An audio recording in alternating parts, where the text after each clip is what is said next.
নমস্কার বন্ধুরা, আমি সাগর আবারও স্বাগত জানাই আমার এই YouTube channel Das explanation. So আমাদের পলিটি সিরিজের আজকে দ্বিতীয় ভিডিও, ঠিক আছে। সো আজকে আলোচনার বিষয় হলো ভারতের সংবিধানের প্রকৃতি, nature of the constitution of India এবং তার বৈশিষ্ট্য, তার গুরুত্বপূর্ণ যে ফিচার্সগুলো, ঠিক আছে। এবার ভারত ভারত কি ধরনের শাসন ব্যবস্থা গ্রহণ করছে?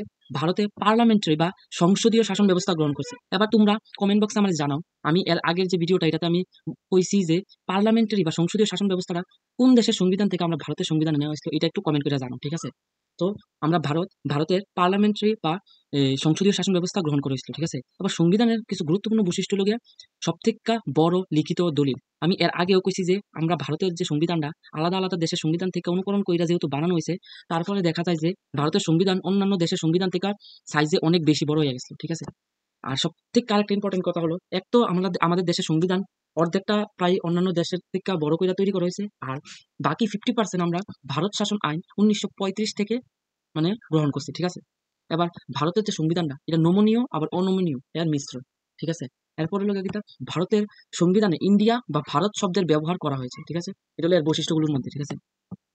তারপর আরো কিছু রয়েছে, যেমন নেক্সট হলো ভারত কোনো যুক্তরাষ্ট্র নয় বা সংঘ নয়, ভারত হলো একটি ইউনিয়ন। এবার যুক্তরাষ্ট্র কি? যুক্তরাষ্ট্র মানে যখন কিছু রাজ্য একত্রিত হয়ে যখন একটা রাষ্ট্র গঠন করে তখন তাকে যুক্তরাষ্ট্র বলে। যেমন ইউএস মানে আমেরিকা যুক্তরাষ্ট্র, ঠিক আছে।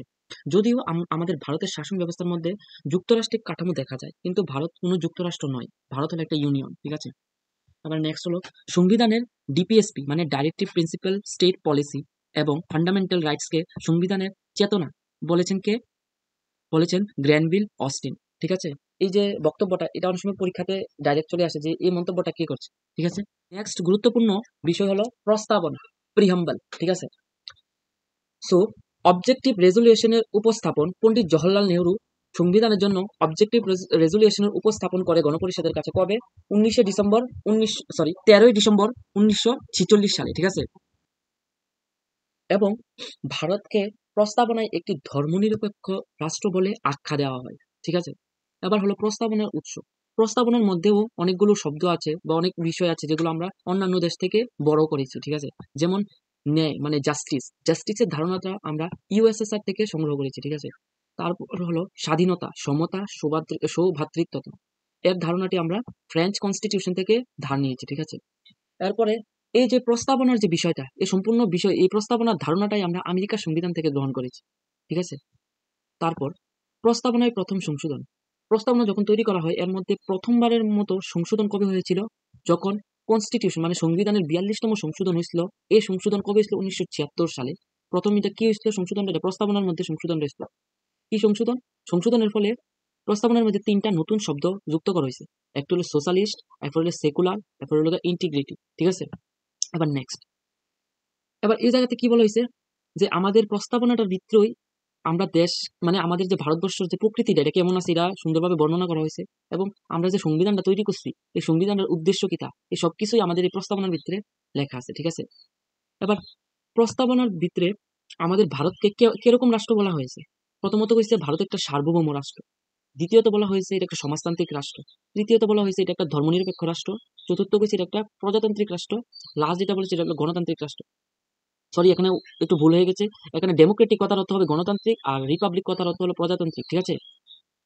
এরপর সংবিধানের উদ্দেশ্য কি? প্রস্তাবনার মধ্যে সংবিধানের উদ্দেশ্য বলা হয়েছে যেমন জাস্টিস ন্যায় বিচার, স্বাধীনতা, সমতা, ইউনিটি মানে একতা, সৌভ্রাতৃত্ব এবং ইন্টিগ্রিটি মানে অখণ্ডতা। এবার এই যে শব্দগুলো এই শব্দগুলোর আসল মানে কি? যেমন সোভারিন মানে সার্বভৌম বলতে এই প্রিহাম্বলে প্রস্তাবনায় কি বোঝানোর চেষ্টা করা হয়েছে?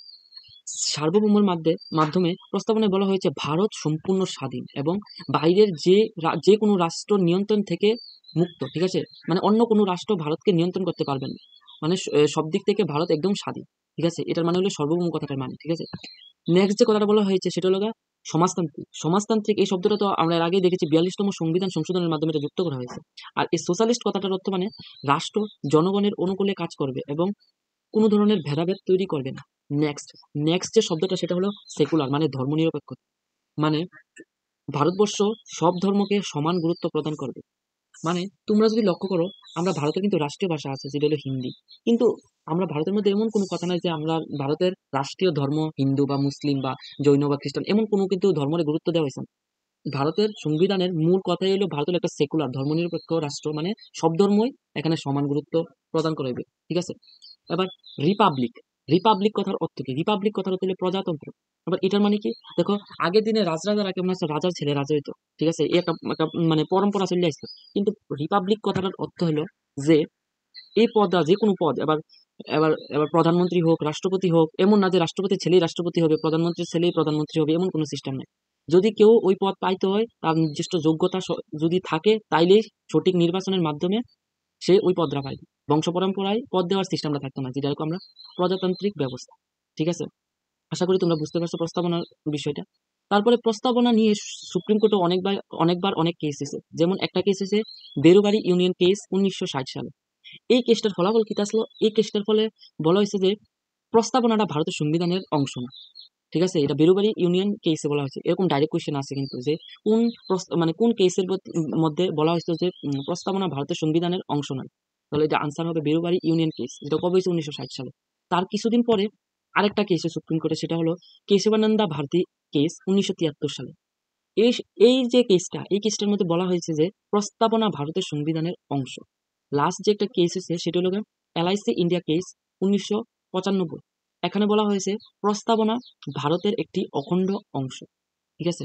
তো আশা করছি আজকের ভিডিওতে বেশি কিছু আলোচনা করিনি, যেমন শুধুমাত্র কনস্টিটিউশনের যে ফিচার্স মানে বৈশিষ্ট্যগুলো, আর হলো আমাদের প্রস্তাবনার মধ্যে কি কি যুক্ত হয়েছে, প্রস্তাবনা জিনিসটা কি তা এটা আলোচনা করা হয়েছে। আর আশা করছি ভিডিওটা তোমরা ভালো লাগছে। সো আজকের লিগা এতটুকুই, দেখা হচ্ছে পরবর্তী ভিডিওতে। তোমরা অবশ্যই সিরিয়াল ওয়াইজ ভিডিওটা দেখো আর সাইলেন্ট নোট করে রাখো, যাতে তোমরা পরবর্তীকালে পরীক্ষার আগে রিভাইজ করতে পারো, ঠিক আছে। আজকের জন্য এতটুকু।